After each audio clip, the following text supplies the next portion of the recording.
क्या करेंगे, दांत की संरचना का अध्ययन करेंगे। आप लोगों को मेरा चैनल कैसा लग रहा है, मेरे वीडियो कैसे लग रहे हैं, प्लीज़ लाइक और सब्सक्राइब करें और कमेंट बॉक्स में कमेंट ज़रूर डालें कि आपको वीडियो कैसा लग रहा है। ठीक है, आप ज़्यादा से ज़्यादा स्टूडेंट को शेयर करें। आज अपन दांत की संरचना पढ़ेंगे। ये एक इम्पॉर्टेंट टॉपिक है। मैं इसमें 2-3 क्वेश्चन भी बताऊँगा आपको, उनको आपको पूरा क्लियर करा देंगे। तो दांत की संरचना में सबसे पहले आपको बताना है, दांत हमारी मुख गुहा में पाए जाते हैं। दांत कहाँ उपस्थित होते हैं बच्चों? मनुष्य की मुख गुहा में उपस्थित होते हैं। अब दांत की विशेषता ये है कि ये भोजन का यांत्रिक पाचन करने का कार्य करते हैं। जो भोजन है, उस भोजन के यांत्रिक पाचन का कार्य कौन करता है? दांत। दांत भोजन के जो बड़े बड़े टुकड़े होते हैं उसको किस में परिवर्तित करता है? छोटे छोटे टुकड़ों के अंदर बदलता है। यानी भोजन के बड़े बड़े टुकड़ों को किस में परिवर्तित करता है? छोटे छोटे टुकड़ों के अंदर परिवर्तित करता है। अब अपन जब दांत की संरचना देख रहे हैं तो दांत के अंदर कुछ विशेषताएं होती हैं, उन विशेषताओं के अध्ययन करेंगे। लेकिन मनुष्य में 4 प्रकार के दांत होते हैं। सबसे पहले दांत होते हैं जिनको अपन कहते हैं इंसाइजर। दूसरे प्रकार के दांत होते हैं कैनाइन। तीसरे प्रकार के दांत होते हैं प्रीमोलर और चौथे प्रकार के दांत होते हैं मोलर। 4 प्रकार के दांत पाए जाते हैं। ठीक है, इंसाइजर है, कैनाइन है, प्रीमोलर है, मोलर है। मनुष्य के अंदर 4 प्रकार के दांत है। दांत की कुछ विशेषताएं हैं कि दांत द्विबार दंती होते हैं, यानी जीवन में 2 बार दांत आते हैं। 2 बार मनुष्य में दांत आते हैं। प्रथम बार दांत आते हैं, उन्हें कहते हैं दूध के दांत। ये दूध के दांत कुछ समय बाद में क्या होते हैं? गिर जाते हैं। फिर उसके बाद आते हैं दूध के दांत के बाद दांत आते हैं जिनको कहते हैं स्थायी दांत। स्थायी दांत एक बार गिरने के बाद वापस कभी नहीं आते हैं। तो मनुष्य के दांत मुख गुहा में पाए जाते हैं। ये भोजन का यांत्रिक पाचन करते हैं, भोजन के बड़े बड़े टुकड़ों को छोटे छोटे टुकड़ों में बदलते हैं। मनुष्य की मुख गुहा में 4 प्रकार के दांत होते हैं, इंसाइजर, कैनाइन, प्रीमोलर और मोलर। अब द्विबार दंती दांत होते हैं, यानी जीवन में 2 बार आते हैं। प्रथम बार जो दांत आते हैं उनको दूध के दांत कहते हैं, जो कि कुछ समय बाद गिर जाते हैं, जैसे 12 साल या 10 साल या 9 साल के बाद में। फिर स्थायी दांत आते हैं जो जिंदगी भर रहते हैं। अब इसके बाद मनुष्य के दांत गर्त दंती होते हैं। गर्त दंती का मतलब है दांत जबड़े की हड्डियों में धसे होते हैं। दांत जबड़े की हड्डियों में धसे होते हैं। ठीक है, जो दांत जबड़े की हड्डियों में धसे होते हैं तो उसको क्या कहते हैं? गर्त दंती के नाम से जानते हैं। फिर उसके बाद विषम दंती प्रकार के दांत होते हैं। विषम दंती का मतलब ये है कि संरचना और कार्य के आधार पर क्या होते हैं? दांत अलग अलग प्रकार के होते हैं। संरचना और कार्य के आधार पर दांत अलग अलग प्रकार के हैं, तो अपन उसको क्या कहते हैं कि भाई संरचना और कार्य के आधार पर अलग अलग प्रकार के दांत है, तो उसको कहते हैं विषम दंती। ये हो गया डाईफायोडोंट। डाईफायोडोंट का मतलब हो गया जीवन में 2 बार आएंगे। थीकोडोंट मतलब जबड़े की हड्डियों में धसे होंगे, गर्तदंती।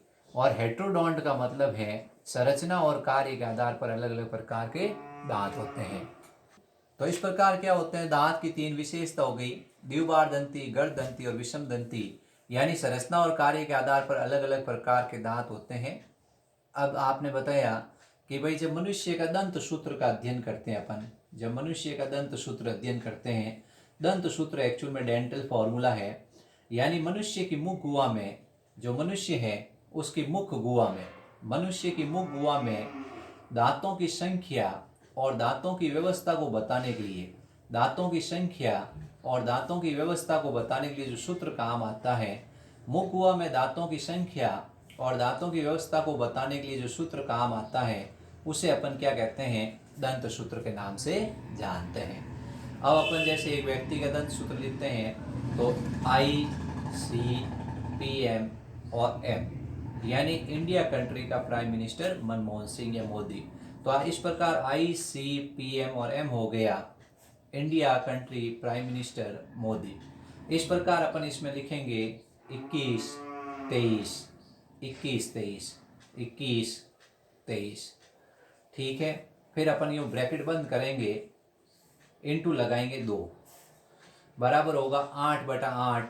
ये ऊपर वाले दांत 8 हो गए, नीचे वाले भी 8 हो गए, बराबर हो गए 16 × 2 बराबर 32 दांत। तो ये मनुष्य का दंत सूत्र हो गया यानी मनुष्य के मुख गुहा में दांतों की संख्या और दांतों की व्यवस्था को बताने के लिए सूत्र काम आता है, उसको कहते हैं दंत सूत्र।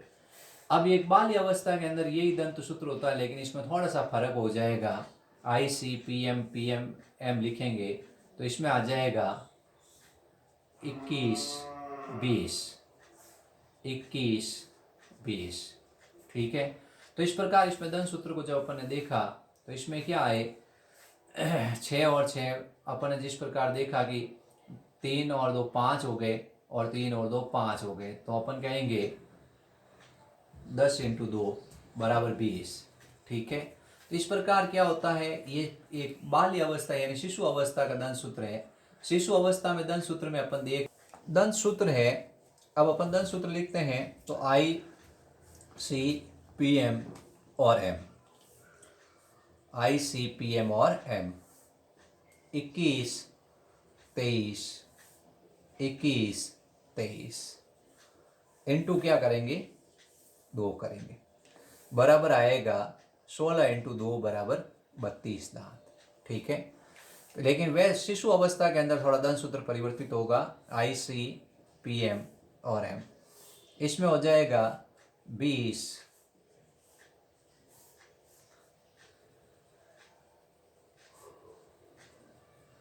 21 20।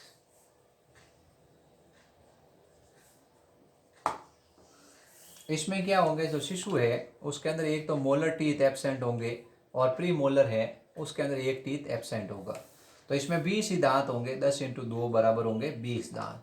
ठीक है, तो ये शैशव अवस्था का दंत सूत्र हो गया। और ये क्या हो गया वयस्क अवस्था, ये अपन कह सकते हैं किशोर अवस्था का दंत सूत्र हो गया। तो ये दंत सूत्र आपको याद रखना है कि मुख गुहा में दांतों की संख्या और दांतों की व्यवस्था को बताने के लिए जो दंत सूत्र काम आता है वो इस प्रकार का होता है। अब अपन देखते हैं कि ये जैसे अपन एक जबड़ा बनाया, इस जबड़े के अंदर सबसे पहला दांत अपन ऊपरी आधा जबड़ा लेते हैं।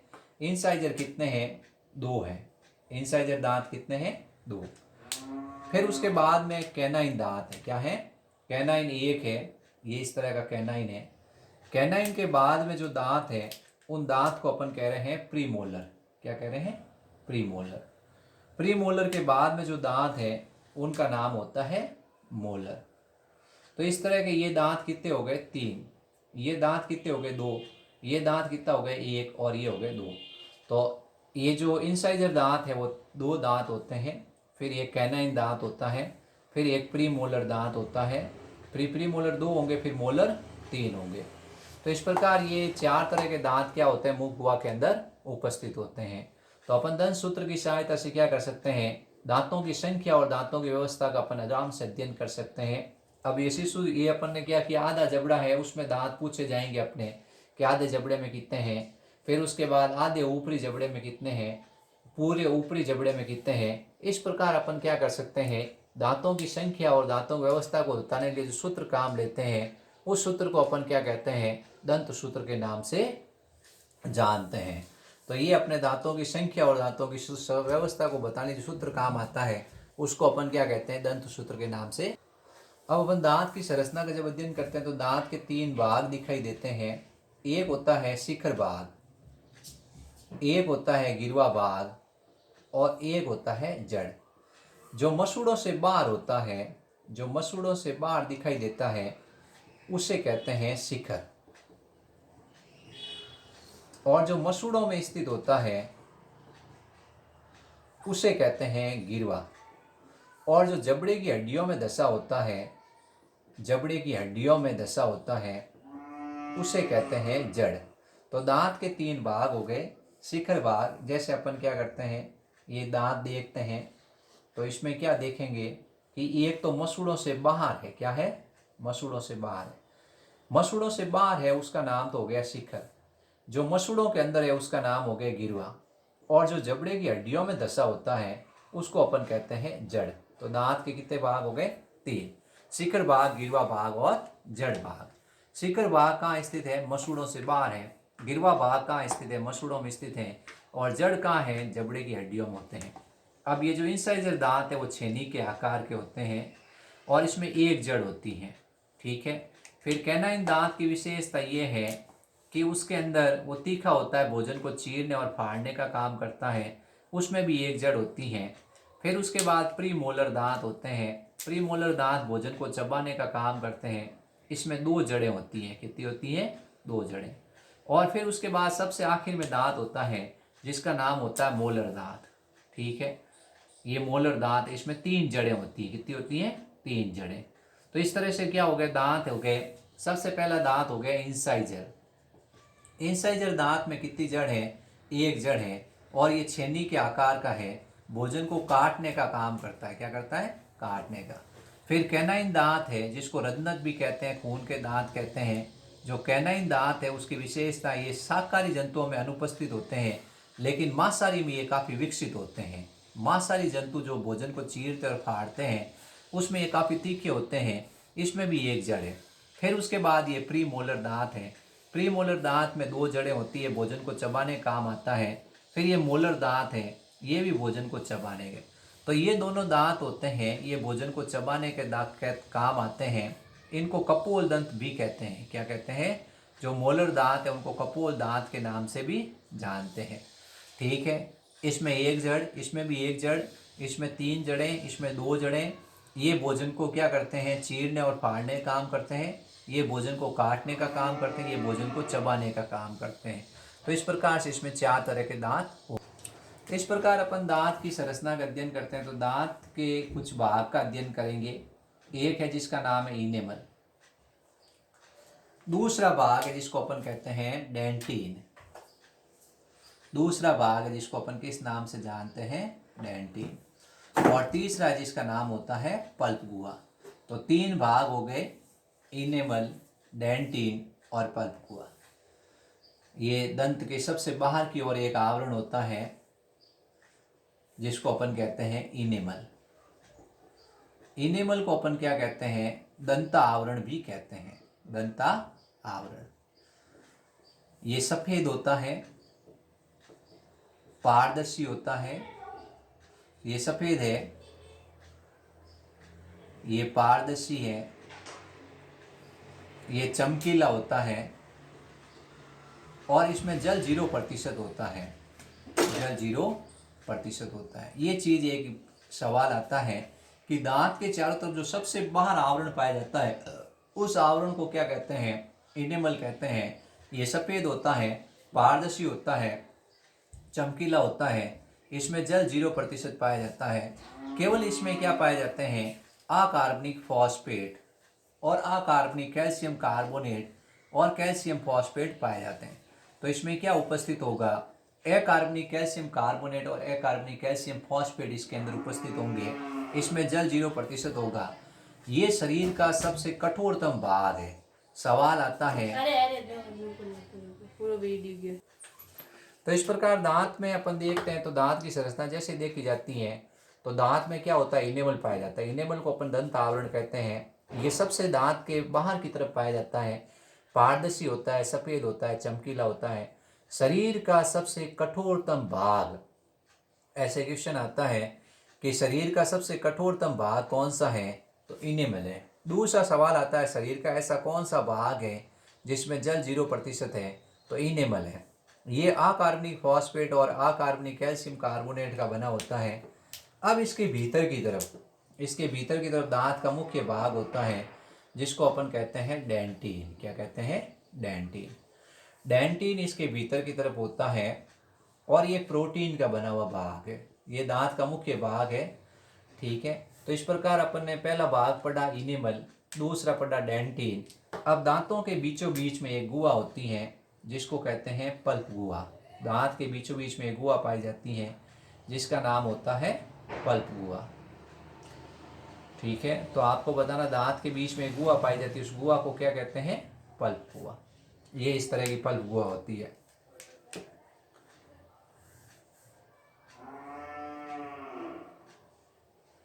ये पल्प गुहा है।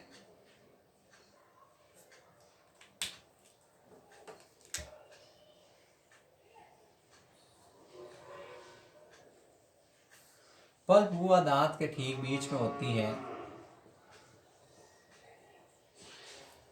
इस पल्प गुहा के अंदर रक्त वाहिनियाँ पाई जाती हैं, इसके अंदर क्या होगा, इसके अंदर रक्त वाहिनियाँ होगी। इसके अलावा इसमें क्या होंगे, तंत्रिका तंतु होंगे। क्या होंगे, तंत्रिका तंतु। ठीक है, तो पल्प गुहा के अंदर क्या है, इसके अंदर सहज ऊतक भरा हुआ है, इसमें रक्त वाहिनियाँ और तंत्रिका तंतु हैं। अब पल्प गुहा के चारों तरफ ये कोशिकाओं की एक परत होती है। पल्प गुहा के चारों तरफ कोशिकाओं की एक परत होती है, जिन्हें अपन कहते हैं दंत कोशिकाएं। जिन्हें कौन सी कोशिकाएं कहते हैं, दंत कोशिकाएं। दंत कोशिकाओं का एक नाम और होता है ओडोंटोब्लास्ट। ओडोंटोब्लास्ट। ये कोशिकाएं लगातार विभाजित होती रहती हैं। ये ओडोंटोब्लास्ट कोशिकाएं क्या होती रहती हैं, लगातार विभाजित होती रहती हैं और दांत की वृद्धि करती रहती हैं। ठीक है, तो इस प्रकार आपने क्या देखा कि दांत के बीच में गुहा है, उस गुहा को अपन क्या कहते हैं, पल्प गुहा। उस इस प्रकार अपन दांत में सबसे बाहर की तरफ देखते हैं तो सबसे बाहरी संरचना है जिसका नाम है इनेमल। इनेमल शरीर का सबसे कठोरतम भाग है। इसमें जल 0% है और ये अकार्बनिक पदार्थों का बना हुआ है। ठीक है, इसमें जल 0% है और यह अकार्बनिक पदार्थों का बना है। इसके भीतर की तरफ जो प्रोटीन है, उस प्रोटीन का नाम है डेंटिन। इसके ठीक बीच में एक गुहा है जिसका नाम है पल्प गुहा। इस पल्प गुहा में पल्प द्रव भरा होता है। इस पल्प द्रव के अलावा इसमें क्या पाई जाती हैं, इसके अलावा इसमें रक्त वाहिनियाँ हैं और तंत्रिका तंतु हैं। ये जैसे अपन ने कहा रक्त वाहिनियाँ हैं और इसमें क्या होती हैं, तंत्रिका तंतु। तंत्रिका तंतु और इसमें रक्त वाहिनियाँ पाई जाती हैं। अब ये जो पल्प गुहा है, इसके चारों तरफ आपको कोशिकाओं की एक परत दिख रही है। इसके चारों तरफ आपको एक कोशिकाओं की एक परत दिख रही है। उन कोशिकाओं को कहते हैं दंत कोशिकाएं या ओडोंटोब्लास्ट कोशिकाएं। दंत कोशिकाएं या क्या कहते हैं, ओडोंटोब्लास्ट कोशिकाओं के नाम से जानते हैं। ठीक है, ये जो परत की कोशिकाएं हैं, ये लगातार विभाजित होती हैं और डेंटिन का निर्माण करती हैं। अब सवाल आता है कि कुछ जंतु भोजन को कुतर कुतर कर खाते हैं, क्यों? तो आपको सीधा सा आंसर देना है। उसमें ये पल्प गुहा जो नीचे जो ये शीर्ष छिद्र है वो खुला रहता है जीवन भर। ये शीर्ष छिद्र खुला रहेगा तो उसमें रक्त वाहिनियाँ जाएगी और तंत्रिका तंतु जाएंगे और दांत वृद्धि करते रहेंगे, इसलिए वो भोजन को कुतर कुतर कर खाते हैं। जबकि मनुष्य के अंदर क्या होता है, ये जो शीर्ष छिद्र है वो एक निश्चित आयु के बाद बंद हो जाता है, जिसके कारण ये रक्त वाहिनियाँ और तंत्रिका तंतु हैं वो अंदर नहीं जा पाते। और ये रक्त वाहिनियाँ जब अंदर नहीं जा पाएगी तो इस दंत कोशिकाओं को पोषण नहीं मिलेगा और दंत कोशिकाओं की वृद्धि रुक जाएगी। और दंत कोशिकाओं की वृद्धि रुक जाएगी, जब दंत कोशिकाओं की वृद्धि यानी विभाजन रुक जाएगा तो डेंटिन का वृद्धि रुक जाएगी, और जब डेंटिन की वृद्धि रुक जाएगी तो दांत की वृद्धि रुक जाएगी। इसलिए सवाल सीधा सा पूछा जाता है कि शीर्ष छिद्र है ये बंद होता है या खुला रहता है? तो जो जंतु भोजन को कुतर कुतर कर खाते हैं, जो जंतु भोजन को कुतर कुतर कर खाते हैं उसके अंदर ये क्या रहता है, खुला। और जो जंतु भोजन को कुतरते नहीं है उनके अंदर ये बंद हो जाता है एक निश्चित आयु के बाद। इस प्रकार ये दांत की संरचना का अपन अध्ययन करेंगे। तो आपको सवाल पूछा गया कि इनेमल क्या है, तो आपने बताया शरीर का सबसे कठोरतम अकार्बनिक पदार्थ है। फिर उसके बाद डेंटिन क्या है, ये प्रोटीन, ये पदार्थ है। फिर उसके बाद में पूछा गया कि पल्प गुहा क्या है, तो पल्प की इसके अंदर डेंटिन के भीतर की तरफ एक गुहा पाई जाती है जिसको पल्प गुहा कहते हैं। इसमें पल्प द्रव्य भरा होता है। इसके अलावा इसमें रक्त वाहिनियाँ होती हैं। इसके अलावा इसमें तंत्रिका तंतु होते हैं। ठीक है, और संयोजी ऊतक पाए जाते हैं। फिर उसके बाद अपन कहते हैं ये एक सीमेंट जैसे पदार्थ द्वारा, ये जो दांत होता है एक सीमेंट जैसे पदार्थ द्वारा मसूड़ों से जुड़ा होता है। तो ये किसके द्वारा जुड़ा होगा, ये मसूड़ों के द्वारा, ये मसूड़ों से सीमेंट जैसे पदार्थ। तो इस प्रकार ये आपसे पूछा गया कि भाई दंत कोशिकाओं पे सवाल होता है, ओडोंटोब्लास्ट कोशिकाएं कहाँ होती हैं, आपको बताना दांत में होती है और ये दांत की वृद्धि के लिए उत्तरदायी होती है। सीमेंट क्या होता है, सीमेंट एक ऐसा पदार्थ है जिसकी सहायता से दांत मसूड़ों से जुड़ा होता है। पूछ दिया सीमेंट क्या है, तो सीमेंट आप बताओगे एक ऐसा पदार्थ है जिसकी सहायता से दांत मसूड़ों से जुड़े होते हैं।